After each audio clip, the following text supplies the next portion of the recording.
Let's welcome our first comedian tonight. This is the guy. He's local. I'm sure most of you guys know him.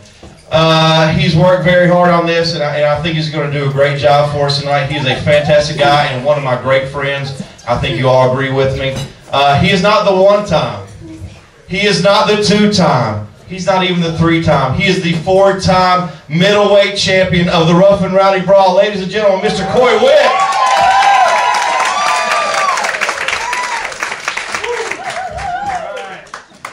Introduction, Chris, but there's something you forgot to mention. When I fought, it was in the women's 12 and under division. Now, by round of applause, how many married couples do we have in the audience? Yeah! Now, how many are happily married? If you think about getting married, let that be a lesson to you. I'm going to be married for 10 years pretty soon, and I'll tell you, marriage is pretty good. Well, take sex, for example. You know, before we got married, we used to have as much sex as she could stand. And now she can't stand to have sex.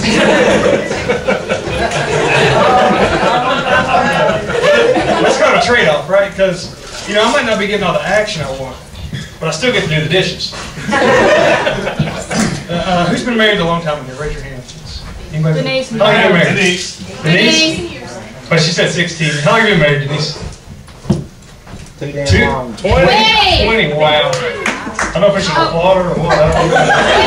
25 years. 25 years. For people who've been married a long time, have you ever came home and you caught your husband doing, like, cleaning the house? Has that ever happened? No? I tell you, nothing turns my wife on more than coming home and seeing me elbows deep in the dishwater. Yeah. It's pretty kind of sad. Now, would you say that communication is an important part of marriage? Yes. Well, see, my wife likes to communicate with me, and she was just communicating yesterday about how she could have married someone a lot more successful. Now, I think it's kind of hard to be successful being your own business owner. You know, I get to be my own boss, and the problem with that is my boss doesn't care if I take a 5-day weekend every week. But it does have its perks. You know, like I get to sleep in late. You know, I don't have to work real hard. I get to be late on my car payment. I got that. But even though I'm not like super successful or anything, we do travel a lot. You know, we're always on vacation every 2 months. You know, I don't want to work too hard. Now, true story, we're at the airport. Well, by the way, my wife, you know, she's scared of flying. And I told her it's not the flying you got to worry about. It's just the crashing part, right? And the true story, we're at the airport. We're waiting on our plane to come up to the terminal. And I look at it and I see that the plane has duct tape around the cockpit window. I think, hey, this is cool because I finally know how I'm going to die. I'm excited about that. I kind of wondered if that duct tape was FAA approved. You know? And it's not cool when the pilot has to swing by Lowe's before he can take off. But I'll tell you, no. But I found the security at the airport's getting kind of rough. Does anybody fly a lot? Get to see out there. Nobody can afford a ticket? Yeah. Oh, okay, this fella, he's got a job. Ladies.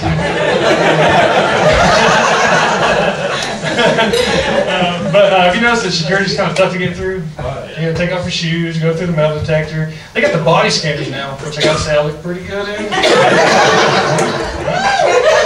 But for some reason, my wife always gets the body cavity search. It's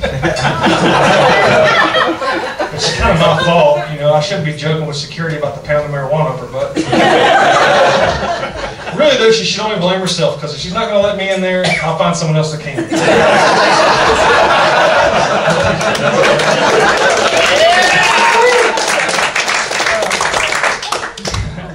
But I think we need the extra security, really. I mean, if you watch the news, there's always somebody trying to hurt someone else. A lot of violence. You know, I don't watch a lot of the news because of that. I mean, how could there be that much crap in orbit every day? You know, I think what the world could use is more things like, I know it sounds silly, but like puppy parades. I mean, who could be mad and fight with somebody with a pack of puppies trotting by? You know, you ever try to fight with somebody while you're holding a puppy? You can't do it. You know, you never hear a story about somebody getting beat to death with a puppy. I bet you never like come across somebody who beat somebody's puppy, right? see that story on the news. You know, I could see somebody doing like an eyewitness report. Yeah, I'm standing here live outside of Walmart where a vicious attack happened. Sir, can you tell us about what you saw? Yeah, I was standing outside getting ready to get my car, and the guy came out of nowhere swinging a Cocker Spaniel puppy around.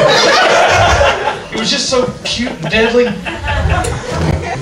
Anyway, but you know, I found to kind of live in a small town. It's not so bad as what you hear on the news as much. And I'm actually one of those guys that prefer living in a small town. As Chris said, I'm from the area, which I'm sure you guys know because I'm kind of a big deal. People know me. So, you know, living in a small town, the reason I like it, that way when you're in traffic and somebody gets road rage and somebody flips you off, at least you know who they are. I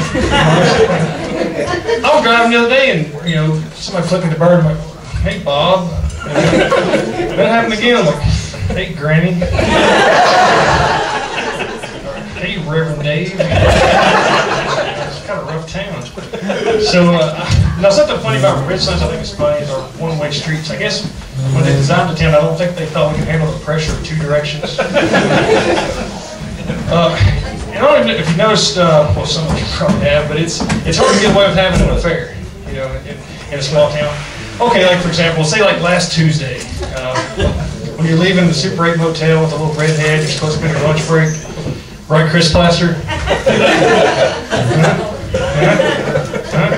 I'm just kidding. Who's talking about you leaving Super 8 with the redhead? But something about our town I'm real proud of is our rugby team. I know we got some rugby players in here. Satan! We still like a bunch of girls. So girls clapping. What about these guys? These guys play rugby. Now, everybody that plays rugby, I think they got something wrong with them. You know, he said yes. That was way before rugby, though. But you know, we'll go out and we'll play a game for 80 minutes, and we'll beat the crap out of each other. I mean, I've caught an elbow in the mouth. I know people stomp my hands. People really don't like me. I guess. That was on the cross team. Yeah, but it's a rugby game. There's usually a fight that breaks out every game, seems like. And but afterwards, both teams would go drinking together at a bar and sing rugby songs together.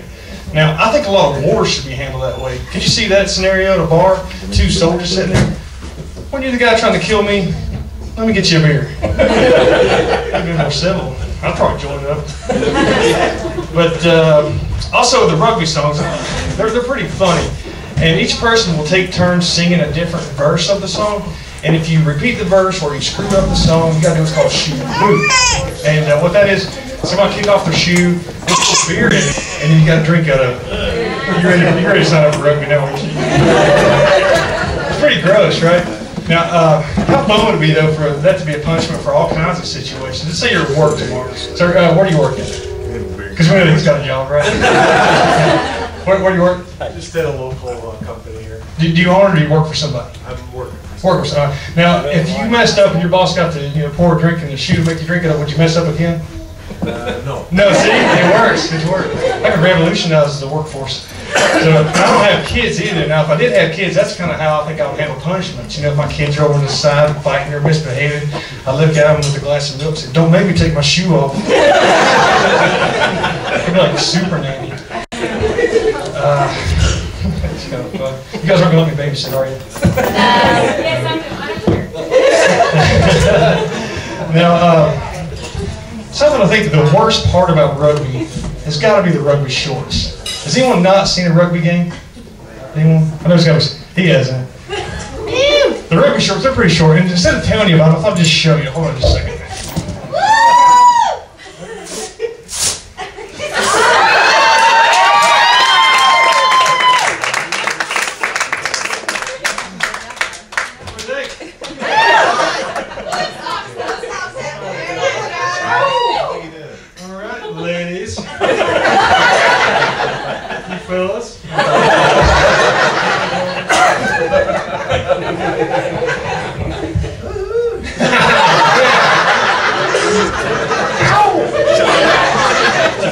Short, but they're very functional. I mean, there's a lot of range of motion for the ladies up front.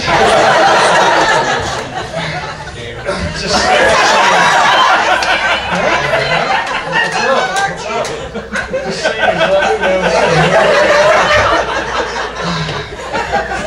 just saying that, you know, we look pretty good. Now, I know what you're thinking.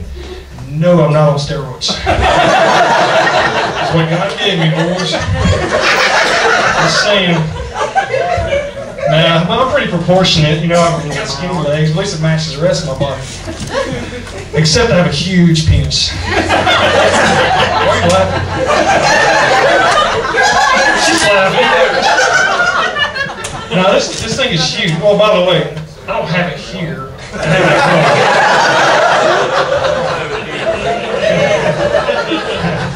This thing is huge, though, right?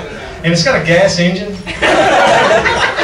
The problem is with the gas price, this thing is killing me. You know, I bought it from my wife for Arbor Day, because she loves wood. I